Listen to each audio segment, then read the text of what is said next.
Oke, pertama kita memilih halaman indeks. Yang pertama di halaman indeks ini ada yang namanya about. About ini berisi deskripsi singkat mengenai website Nusa Sehat. Kemudian ini juga adalah home. Home ini ada deskripsi sedikit dan kemudian ada button. Buttonnya ini mengarah ke bagian resep. Bagian resep ini ada yang namanya slider. Slider ini berisi beberapa makanan yang kalau misalnya ada buttonnya juga, kalau misalnya buttonnya dipencet maka kita akan diarahkan ke resep dari makanan tersebut. Lalu di sini ada slider knob. Jadi kalau misalnya kita di slide 2 maka akan ada tandanya. Kemudian di sini ada nutrisi. Nutrisi ini berisi beberapa makanan dan kalau ini bagian dipencet maka kita akan diarahkan ke page milik nutrisi.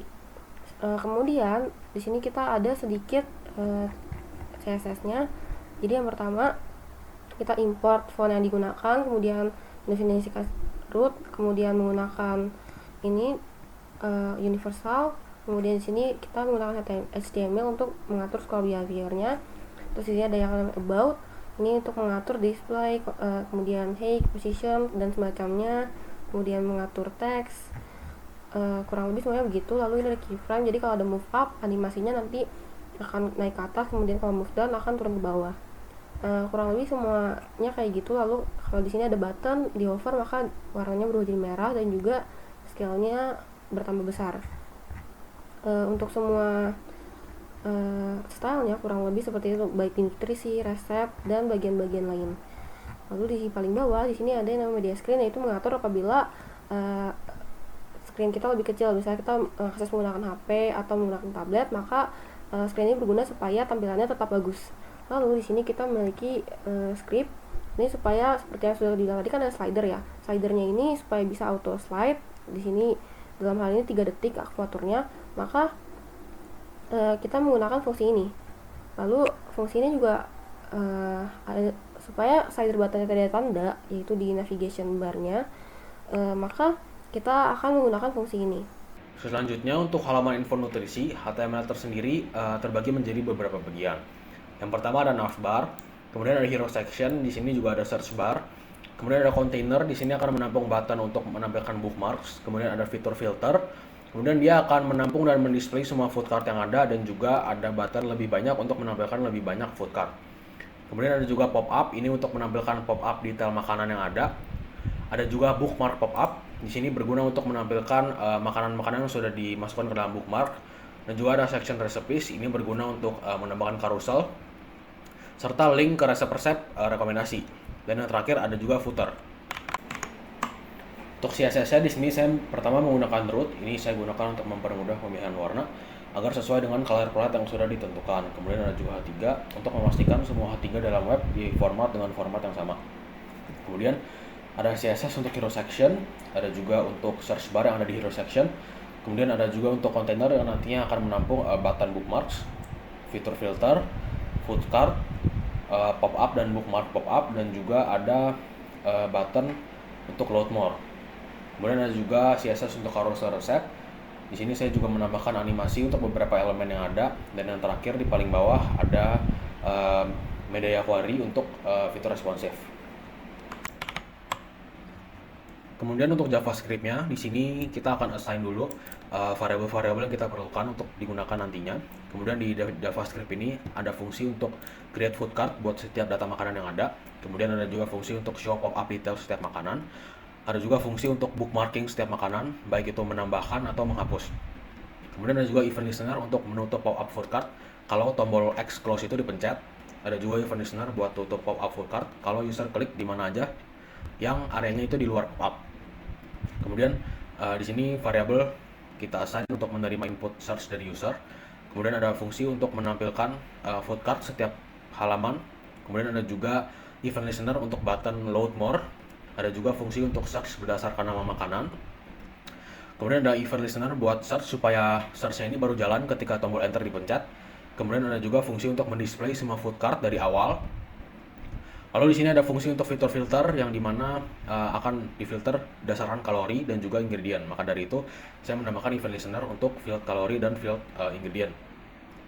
Kemudian ini untuk keperluan bookmark. Di sini saya menambahkan event listener untuk menampilkan bookmark pop-up ketika dipencet. Kemudian saya juga menambahkan event listener untuk menutup pop-up sama seperti yang tadi kalau tombol X dipencet, dan juga event listener untuk menutup pop-up kalau user klik di mana aja yang areanya itu di luar pop-up. Kemudian di sini saya akan fetch data. Datanya saya simpan di dalam file nutrisi.json dengan format seperti ini. Jadi data yang ada itu ada title atau nama makanan, ada image, ini link ke gambar, kemudian ada ingredients, ini bahan-bahan utama yang digunakan dalam makanan, ada nutrisi yang mencakup kalori, lemak, lemak jenuh, protein, kolesterol, sodium, dan juga warning kesehatan. Jadi di sini saya akan menjelaskan mengenai struktur HTML dari halaman resep. Yang pertama, ada navbar, hero section, search bar, filter yang terdiri dari filter durasi, filter tingkat kesulitan, filter kategori, dan juga teks yang menunjukkan jika misalnya resep yang dicari tidak ada, katalog dari resep, dan footer. Itu merupakan struktur HTML dari resep detail. Pertama ada navbar, judul dari resepnya, informasi mengenai resep, gambar dari hasil masakan resep tersebut, dan detail yang terdiri dari ingredients atau bahan-bahan, steps, langkah-langkah, dan juga info nutrisi. Selanjutnya ada recommended resep. Jadi pada halaman resipi detail ini kita memberikan 3 rekomendasi resep yang akan muncul secara random. Terus ada tombol kembali untuk halaman resep, dan terakhir ada footer. Jadi saya akan menjelaskan mengenai CSS dari resepi. Dan untuk CSS ini saya gunakan bersama untuk resepi detail dan juga resepi HTML. Pertama ada deklarasi dari warna-warna ini yang akan kita gunakan. Dan kurang lebih CSS ini tuh isinya style-style yang kita gunakan untuk struktur HTML kita. Misalnya kayak ini style untuk dari kontainer itu kayak gimana. Terus ini style untuk kelas dari resepi detail kontainer itu seperti apa. Kurang lebih seperti ini. Ini juga mengatur misalnya jika kelas resepi ID image ini di hover akan menjadi seperti apa. Kurang lebih seperti itu. Bisa dilihat pada layar style-style yang kita gunakan untuk kelas ataupun ID dari struktur HTML. Dan ini ada animasi juga yang saya gunakan. Terakhir ada responsif yang bisa membuat website ini tuh berjalan di berbagai desktop ukuran. Selanjutnya ada JavaScript dari resepi. Yang pertama ini ada deklarasi variabel yang bisa diambil dari ID ataupun juga kelas dari struktur HTML. Selanjutnya ada fungsi reveal on scroll, yang dimana saat kita scroll ke bawah ini akan memunculkan elemen ketika berada di tampilan layar kita. Di sini ada fetch data dari JSON. Jadi di website ini tuh resepnya menggunakan tipe data JSON. Di sini bisa lihat resep-resepnya. Kurang lebih ada 20 resep.